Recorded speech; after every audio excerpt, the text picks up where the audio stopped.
পল্লী দারিদ্র বিমোচন ফাউন্ডেশন আপনারা যারা পরীক্ষা দেবেন তাদের জন্য আজকের এই ভিডিওতে থাকছে নিয়োগ পরীক্ষা সাজেশন প্রশ্ন প্যাটার্ন বিগত সালের প্রশ্ন নিয়ে বিস্তারিত আলোচনা। আশা করি ভিডিওটি প্রথম থেকে শেষ অবধি দেখবেন এবং চ্যানেলটি অবশ্যই সাবস্ক্রাইব করে আমাদের পাশে থাকবেন। পল্লী দারিদ্র বিমোচন ফাউন্ডেশনের বিগত সালের প্রশ্ন পাওয়া পসিবল না, তাই অন্যান্য সরকারি অন্যান্য যে এনজিও গুলো আছে সেই এনজিও গুলোর প্রশ্ন সমাধান করলে বা অ্যানালাইসিস করলে বোঝা যায় যে প্রথমে এমসিকিউ পরীক্ষা হয়, এমসিকিউর পরে রিটেন পরীক্ষা হয়। এমসিকিউ পরীক্ষার জন্য আপনাদের এই স্বল্প সময়ে যদি একটা গোছানো প্রিপারেশন নিতে চান তাহলে বিগত বিসিএস পিলির প্রশ্নগুলো সমাধান করুন, আর সাথে এই বিভিন্ন এনজিওর প্রশ্নগুলো সমাধান করুন। যদি সমাধান করে যেতে পারেন অবশ্যই ইনশাল্লাহ পরীক্ষায় টিকবেন।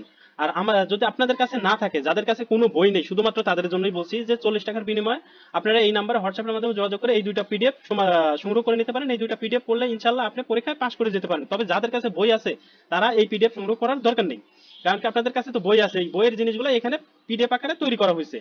আর যারা 100% প্রশ্ন কমন পেতে চান তারা এই সবগুলো বইয়ের পিডিএফ সবগুলো বই যে কোনো লাইব্রেরি থেকে সংগ্রহ করে নিতে পারেন, অথবা সবগুলো বইয়ের পিডিএফ আমাদের কাছ থেকে সংগ্রহ করে নিতে পারেন। সবগুলো বইয়ের পিডিএফ এর মূল্য মাত্র 100 টাকা। যারা নিতে চান তারা এই নাম্বারে হোয়াটসঅ্যাপের মাধ্যমে যোগাযোগ করে সবগুলো বইয়ের পিডিএফ সংগ্রহ করে নিতে পারেন।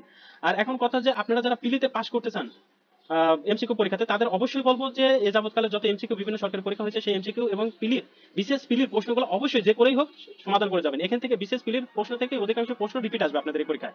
এরপরে আপনাদের কিছু যারা এমসিকিউ তে পাশ করবে তাদেরকে আবার পুনরায় রিটেনের জন্য ডাকা হবে। এমসিকিউ তে কতজন লোক টিকাবে? সাধারণত দেখা যায় যে যদি একজনের বিপরীতে 15 থেকে 20 জন লোক টিকায় এমসিকিউ তে।